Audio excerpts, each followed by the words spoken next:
Sinceramente pensei que eu ia falar para os trabalhadores da casa, porque está muito calor. E eu pensei que todos iam à beira-mar comer um geladinho, mas não. Agradeço a todos a presença amiga, por estarem cá connosco, onde vamos tentar aprender um pouquinho mais sobre os ensinamentos de Jesus. Não era eu a fazer a palestra, mas a palestra tem destas coisas. E vamos tentar, de alguma forma, que compreendamos o que é servir a Deus e a Mamão.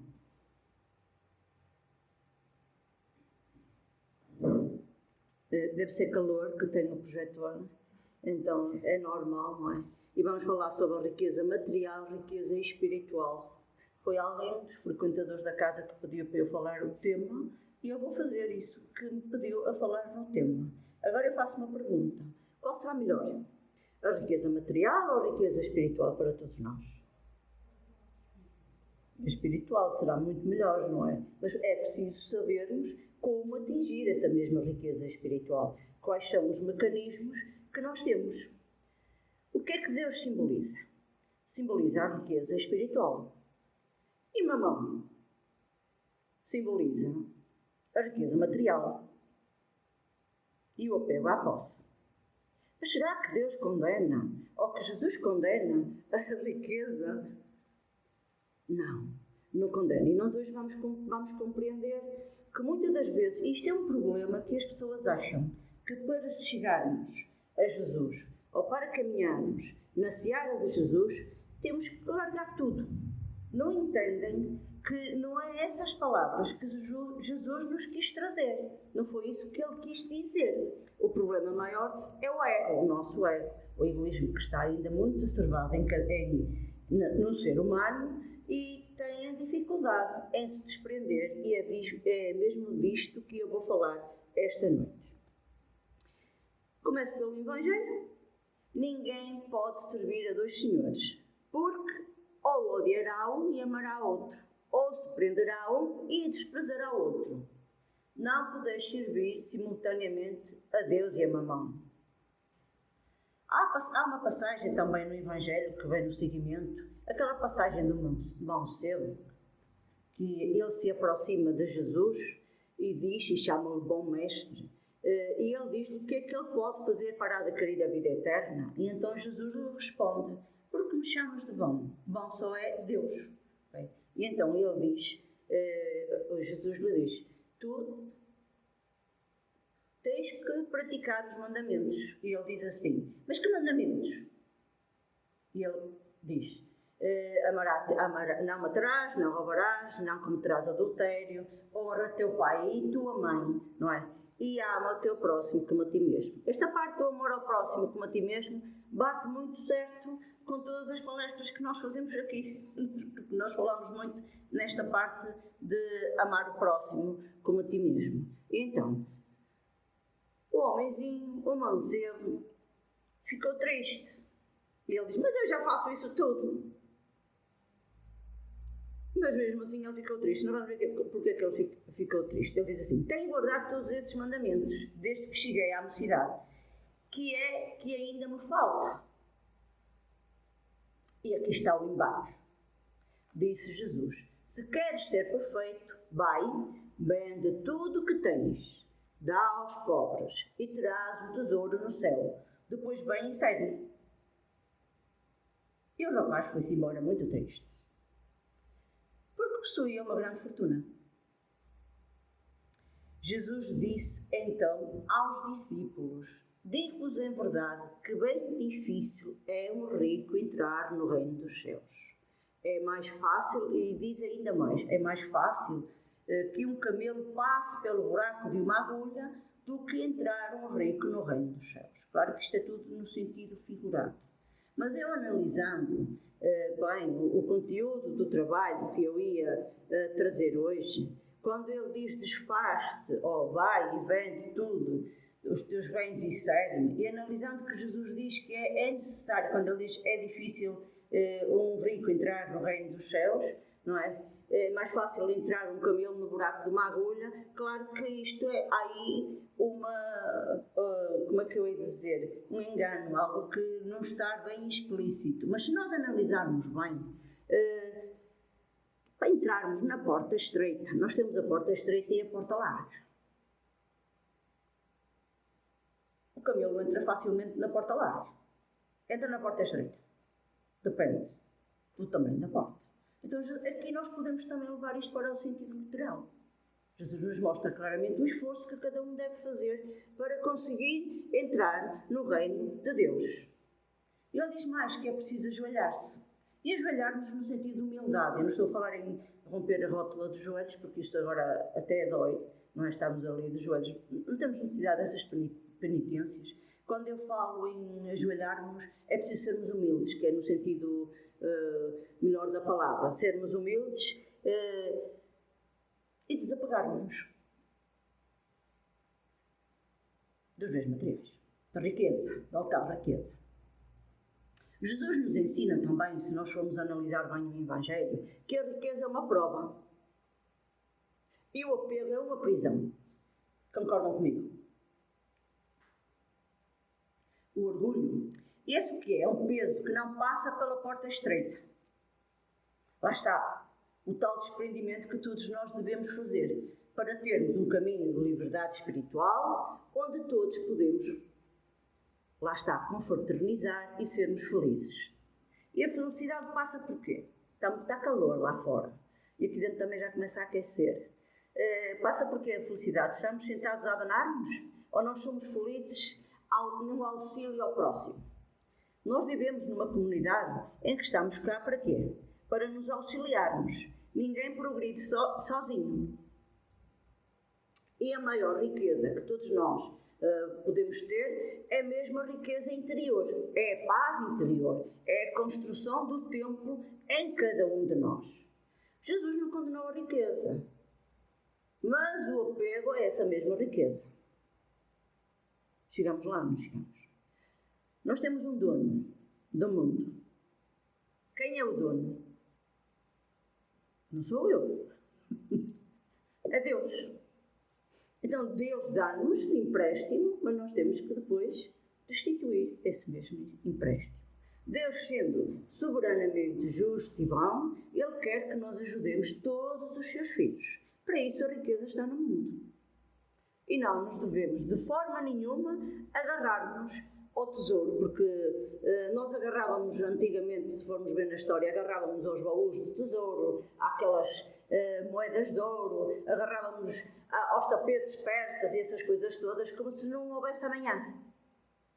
E nós temos que, agora não é preciso, agora nós temos os cartões multibanco, não é? E as contas bancárias, é totalmente diferente, mas vai dar tudo ao mesmo. O que nós temos que fazer, de alguma forma, é, nós podemos ter, mas não viver para ter. É viver para ser. E sermos bons passa por podemos ter a riqueza, mas temos que saber manejar essa mesma riqueza. Nós vamos já entender mais um pouquinho sobre isso. Mas como eu não fiquei muito contente com a passagem do mancebo, eu tive que saber quem era o mancebo. Ele é Efraim. Vamos lá ver o que é que nos diz aqui. Efraim. Este está no livro Contos Contos desta e de outra vida, do irmão X, está bem? Quem era este, que era o mancebo rico? Era um fariseu muito rico, culto e influente. Sonhava unir todas as correntes religiosas de Israel. Ele tinha um bom fundo. Só para nós entendermos um pouquinho quem ele era. Apesar da sua grande fortuna e prestígio, sentia-se cansado das disputas e desejava encontrar um caminho de verdadeira concórdia. Aqui podemos nos colocar, acho que todos que estamos cá dentro, como Efraim. Nós até estamos cansados, queremos até transmitir a paz, que acho que é isso que todos nós sentimos cá, não é? Um caminho de concórdia e não de discórdia. Mas é preciso trabalharmos. Trabalharmos aonde? Nas pequenas coisas. Começamos pelas pequenas e depois começamos a trabalhar nas grandes. Não podemos inverter os papéis. Está bem? Ao ouvir falar de Jesus, da sua bondade, da sua simplicidade, do poder de aliviar o sofrimento, ele decide então procurá-lo, Efraim. Quando finalmente o encontra, emociona-se. E é nesta emoção profundamente que ele pergunta o que é que ele pode fazer para alcançar a vida eterna. Ele pensou que as coisas iam ser mais fáceis. Mas não foi bem assim. Então ele diz que ele deve cumprir os tais mandamentos. Efraim afirma que já os cumpre. E é aí que o mestre o olha mesmo e diz: vai, vende tudo o que tu tens e dá aos pobres. Ao ouvir isto, dá aos pobres, o que é que aconteceu? Está lá no livro. Ele lembrou-se que ele tinha uma imensa fortuna. Claro que não está com as minhas palavras, está com outras. Ele retira-se muito triste, incapaz de abrir a mão aos bens que o prendiam à terra. Agora eu vou falar em alguém que também está neste capítulo. Não se pode servir a Deus e a mamão. O nosso irmão Zaqueu. Totalmente diferente. Cobrador de impostos. Que quando soube que Jesus ia passar por ali, o que é que ele faz? Eu quero ver Jesus. E sentiu uma mudança dentro dele. E ele corre para subir a árvore para ver Jesus. Ele faz um esforço imenso. E ao analisar a passagem do Zaqueu, este esforço é o esforço que todos nós devemos fazer. Eu, se fosse subir uma árvore, eu sinceramente, eu acho que não saio nem do chão. Ele não era nenhum macaco, ele deve ter feito, embora seja baixo de estatura, ele teve que fazer um esforço para subir. E é neste esforço que todos devemos estar. Quando ele diz, e Jesus lhe diz: Zaqueu, desce, que esta noite vou pernoitar em tua casa, ele ups, então, Jesus sentiu que ele estava mudado. O que é que aconteceu aqui no meio disto tudo? As línguas perigosas, vamos mudar assim o nome, começaram a falar mal. Porque ele vai estar na casa de um irmão, um cobrador de impostos, não sei mais o quê. Jesus importou-se com isso? É só para nós analisarmos que muitas vezes nós importamos com tudo que nos dizem. Então não estamos num mundo para estar a ouvir tudo que nos dizem. Porque eles são os nossos entraves. Se temos a consciência tranquila, caminhamos na linha reta. Não temos que esconder que vimos à casa espírita, que somos espíritos. Não temos que esconder nada. Nós somos livres. Essa era já passou. Então, nesta parte, quando ele desce, o que é que ele diz? Dou metade dos meus bens, não é? Eu não preciso dizer nada. Eu vou dar metade dos meus bens e se eu defraudei alguém, é como se fosse indemnizá-lo 4 vezes mais. O que é que diz Jesus? Esta noite entrou a salvação nesta casa. Aqui mostra-nos claramente o Efraim, o mancebo rico, e mostra-nos um Zaqueu. Mostra-nos alguém que estava completamente e que queria seguir mesmo Jesus e não se importava de dar, de auxiliar. A riqueza no mundo está cá para quê? Para nós criarmos postos de trabalho, para nós ajudarmos os nossos irmãos. Não é para calcar os nossos irmãos, é para ajudá-los. É fácil a prova da riqueza. E agora eu pergunto: e da pobreza? Não há pobres invejosos. Há de tudo, não é? Então, mas a da riqueza é pior. Pode nos levar ao egoísmo, ao orgulho, por aí fora. Mas há pobres que também são egoístas. Vamos lá continuar aqui. No mesmo livro e na continuação da narrativa, Simão, o narrador, conclui que muitos desejam união, fé e serviço, até ao momento em que é preciso desapegar-se da bolsa e praticar o amor verdadeiro. Nesse instante, quase todos se retiram tristes, como o mancebo rico.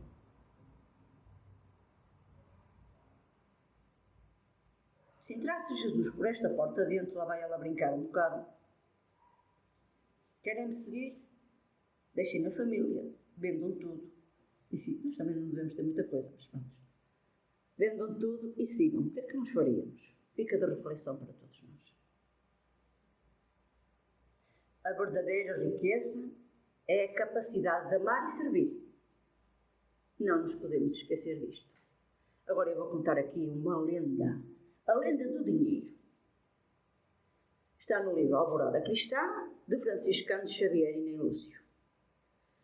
Conta-se que no princípio do mundo o Senhor entrou em dificuldade no desenvolvimento da obra terrestre. Havia ali uma grande dificuldade na obra terrestre, porque os homens se entregavam ao repouso total, ao descanso. Ninguém se animava a trabalhar. Terra solta, amontoavam-se aqui, ali, havia minerais variados, estendiam-se lá ao léu, águas estagnadas pareciam em toda a parte. Como é que Deus consegue pôr estes homens a trabalhar? Alguém quer dar um palpite? O que aconteceu ali? Será que apareceu um milagre e eles foram todos a correr a trabalhar? O que é que apareceu, Ana? O dinheiro. É a lenda do dinheiro. Vamos lá ver, então. O divino organizador pretendia erguer lares e templos, educandares e abrigos diversos. Mas com que braços? Os homens e as mulheres da terra, convidados ao suor da edificação por amor, respondiam: para quê? E comiam frutos silvestres, perseguiam animais para devorá-los, esta parte arrepiou-me toda, não é? A devorá-los, e dormiam sobre as grandes árvores. Então o Senhor criou o dinheiro. Porque os homens incapazes de servir por amor trabalhariam movidos pela ambição. Então onde está aqui a ambição? E assim o dinheiro surgiu. Em breve criaram o quê? Olarias, as lavouras, os teares rústicos, as oficinas rudimentares, e improvisaram aqui e acolá, desenvolvendo o progresso amplo da inteligência nas coisas. E aqui o homem começou a ser ambicioso, a querer mais e mais e mais, procurando dinheiro a fim de se tornarem poderosos. Olha de onde vem o poder? Do dinheiro. Multiplicavam serviços, oficinas, produções, não é? Impulsionando o progresso da terra. Mas o Senhor explica que o dinheiro é apenas um empréstimo divino, dado temporariamente para benefício comum, e que cada pessoa prestará contas do uso destes recursos ao regressar à vida espiritual. Será que na passagem no Evangelho tem alguma passagem que nos fala sobre isto? Parábola dos talentos. Não é? O que é que aconteceu aqui? O Senhor, não é? Deu 5 talentos a um, deu 2 a outro, deu 1 a outro. O que teve 5 multiplicou por 10. O que tinha 2 multiplicou por 4. E o que tinha 1 adormeceu. Aqui na parábola nos mostra claramente, quando o Senhor, eles foram dar contas ao Senhor, mostra-nos claramente que o último precisava de trabalhar. E os outros continuavam a crescer espiritualmente. A parábola mostra-nos claramente isto. O objetivo final é que um dia todos nós, seres humanos, aprendamos a servir por amor livre das ilusões e da posse. Porque não levamos nada. Levamos as qualidades morais. Os bens materiais, fica tudo na terra. O dinheiro fica todo na terra. Até porque ele já tem dono. E quando nós ouvimos aquela parte, e muitas das vezes ouvimos isto, não é para mim, eu já não preciso, é para os meus filhos, é para os meus filhos. Nós ouvimos muito isso, que as pessoas trabalham muito para os filhos. Pois é, lamento. Mas os filhos que trabalhem também, não é? Nós podemos fazer um bocadinho de caridade. Isso não é para os filhos, a pessoa já é ambiciosa por ela mesma. Porque muitas das vezes deixa muitas fortunas e em poucos meses, para não dizer em pouco tempo, aquilo esvai-se como ao fogo. Temos que estar muito atentos a isto. No Evangelho continua-nos a dizer, a parte que eu estava a falar, o homem só possui em plena propriedade aquilo que é dado no lugar deste mundo. do que encontra ao chegar e deixa ao partir. E goza enquanto aqui permanece. Forçado, porém, que a abandonar tudo isso, não tem nas suas riquezas a posse real, mas simplesmente o usufruto. Está no Evangelho. É como se nós somos os administradores infiéis, mas devíamos ser os fiéis, não é? Que multiplicamos a riqueza, não é? E damos postos de trabalho e criamos tudo para que a humanidade consiga crescer em harmonia. Não estou aqui a dizer que nós temos que ir por aí fora dar e fazer isto e aquilo. Temos que ensinar. Okay? Porque se eu vou manter a família que está ao lado e se não lhe der a cana para pescar, eu também estou a fazer mal. Então a ideia é ensinar, é criar e dizer, olha, preciso de ti para fazeres isto, eu pago-te X, tu ajudas-me, eu ajudo. E a ideia é mesmo essa. Irmãos que somos, trabalhamos na seara do Pai todos juntos, não é?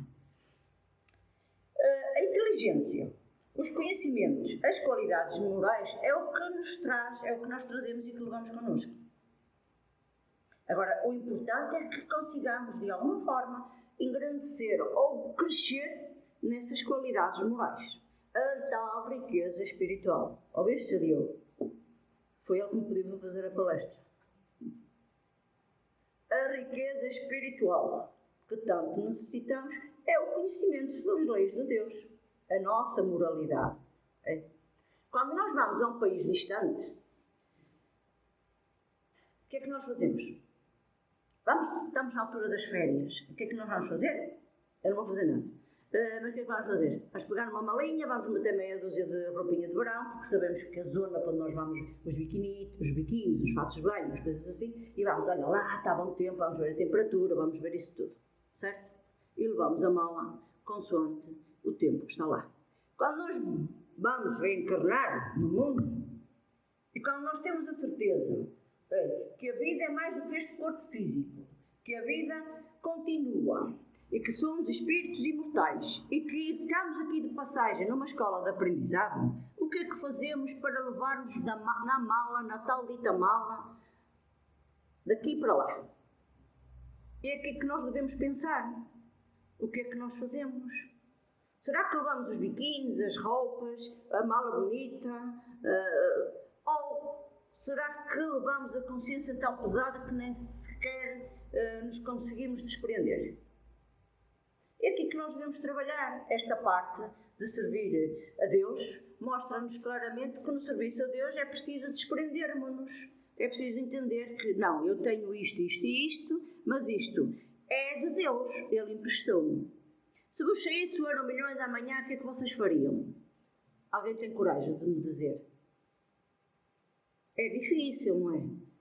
Eu primeiro, que vou fazer, que se me saísse o Euromilhões, eu ponho a minha família bem, e a seguir ponho o meu filho bem, e a seguir ponho a minha filha bem, e depois ponho e os outros. Se nós somos um bocadinho assim. E às vezes fazemos isto, que ainda é muito pior. Oh meu Deus, se me saíram Euromilhões, eu dou metade disto, daquilo e daquele outro. Parecemos que estamos a fazer ali um negócio com Deus.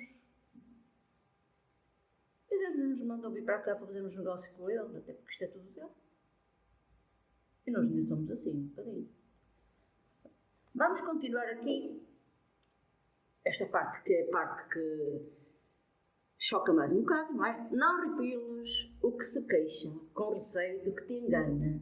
Vai às origens do mal. Lá está o tal medo que nós temos muitas das vezes do auxílio, de auxiliar.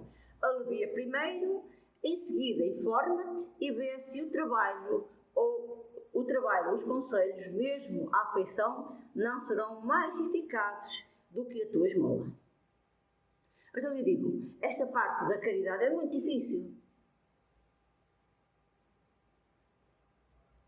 E as pessoas dizem, isto é muito fácil, damos uma esmola. Não, não é. É preciso doar-nos. Essa é a verdadeira caridade. Difunde em torno de ti como os socorros materiais, o amor de Deus, o amor do trabalho e o amor do próximo. O ouro pode nos escravizar quando domina a alma, mas quando usado com sabedoria, torna-se instrumento do progresso espiritual. Querem ver como ele escraviza? O avô de André Luís, pai de Laerte, era extremamente avarento, o fulanito, tinha fixação doentia por dinheiro, cuidado com o apego ao dinheiro, vivia desconfiado de todos e após desencarnar ficou preso a ideias delirantes, acreditando que tudo ao redor era ouro. Olha que bom, nós estamos lá na espiritualidade e olhamos para tudo e vemos e aquilo parece-nos tudo ouro, tudo nosso, tudo meu, ninguém mais, e vivemos nesta perturbação, nesta obsessão mental que continua depois da morte do corpo físico. Lá está, um problema. Qual seria o estado espiritual do avô?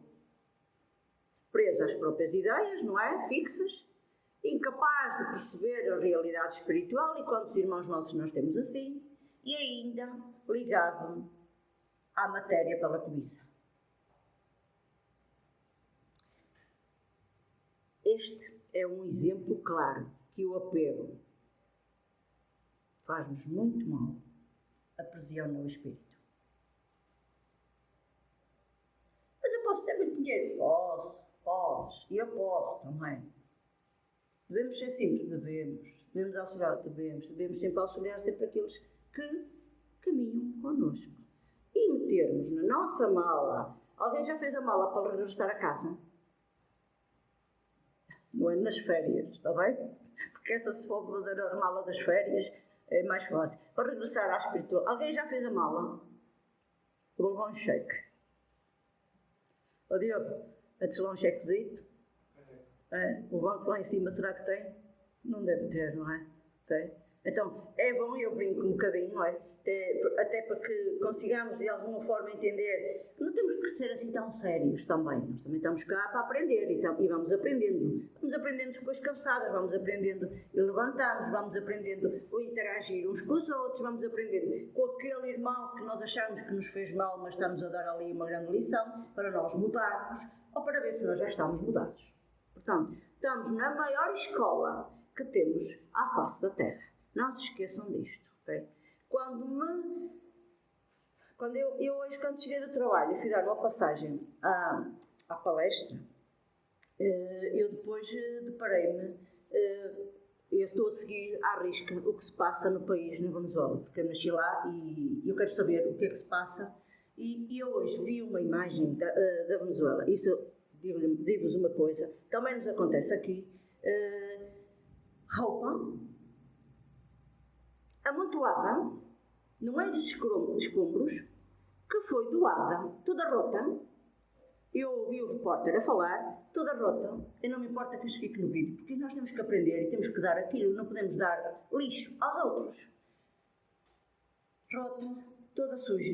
Inclusive eu vi um penso diário no meio de umas cuecas. Eu não comentei porque o meu pai estava a chegar e eu estava a transpirar. Eu tive para partilhar na minha página.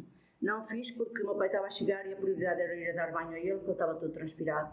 E depois perdi a foto. Se calhar até foi bom eu não partilhar, porque assim fervo também um bocadinho a quente. Isto é caridade? Isto é amar? Vamos mandar aviões daqui para lá, ou seja, de outro país qualquer, com esse tipo de coisas? Para dar a alguém que já não tem nada? Quando nós vamos dar algo, que nós também fazemos a caridade cá e também recebemos roupa e tudo isso, eu às vezes eu vou falar minimamente arranjado. Porque senão as meninas que estão na triagem nesta casa também têm essa mesma dificuldade. Têm que pôr tudo num saco de lixo e pôr naqueles contentores da Cruz Vermelha que é para fazer expedício.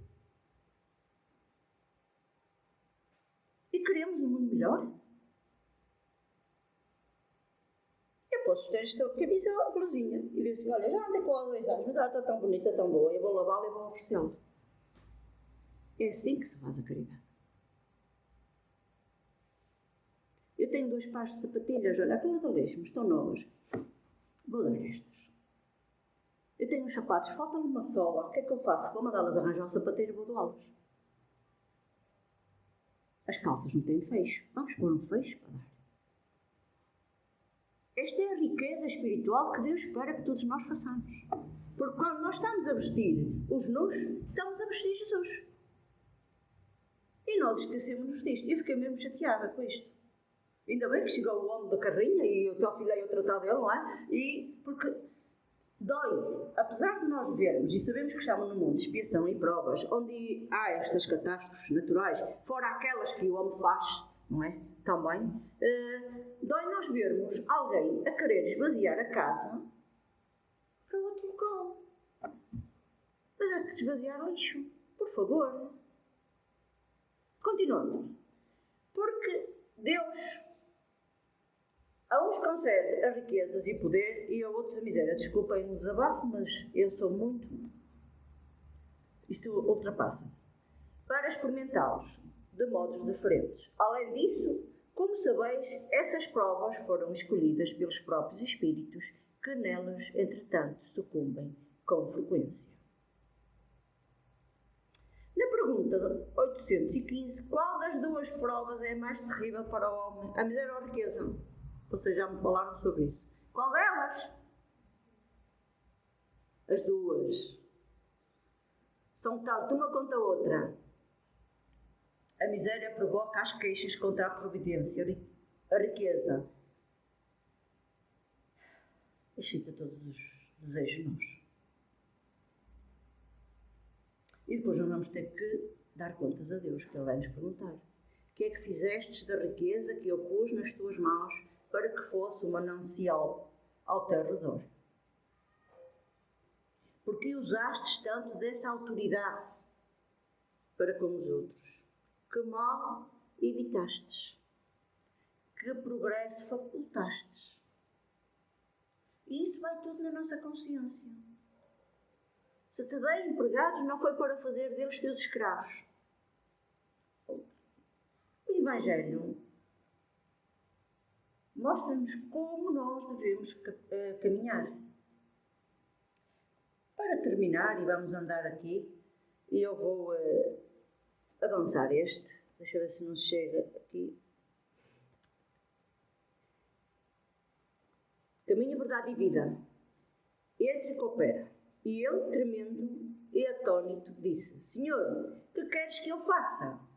Respondeu-lhe o Senhor: Levanta-te e entra na cidade, e lá te será dito o que te convém fazer. Paulo Tarso. A caminho de Damasco, quando ele ficou cego, não há cego, não é? Foi obrigado a socorrer-se de Ananias, aquele irmão que ele ia à procura para matar. Para iniciar a tarefa redentora que lhe cabia junto dos homens, teve que haver ali um trabalho de cooperação. Paulo viu Jesus, a luz, vamos lá falar assim, riqueza espiritual potencial. Mas ele precisa de Ananias. Humildade, serviço e cooperação. A verdadeira riqueza espiritual é construída com outros, nunca isoladamente. E é bom que nós tenhamos isso em atenção. A riqueza material, quando usada para cooperar, transforma-se em riqueza espiritual. Não nos esqueçamos disto. Jesus ilumina-nos e está sempre a iluminar-nos. E é no trabalho fraterno que recebemos o que nos convém ou o que nós temos que fazer. Neste livro de libertação que nós estamos a estudar à segunda-feira, e vou terminar aqui. O Senhor criou leis impressíveis e perfeitas para que não alcancemos o reino da divina luz, ao sabor do acaso, e o Espírito algum trairá os imperativos sábios do esforço e do tempo. Não há cunhas, irmãos. O trabalho é o esforço de cada um de nós. Aqui há muitas cunhas neste mundo, mas lamento informar, para entrarmos no reino de Deus não vamos com cunhas, vamos mesmo por mérito. Quem pretende a colheita de felicidade no século vindouro, comece desde agora a sementeira do amor e paz. O dinheiro pode encher as mãos. Eu, quando falo em dinheiro, lembro-me sempre de Patinhas, da minha infância, não é? Quando ele estava lá com aquelas moedas todas, não é? Mas só Deus enche o coração. C'est fini? acabei horas, está muito calor.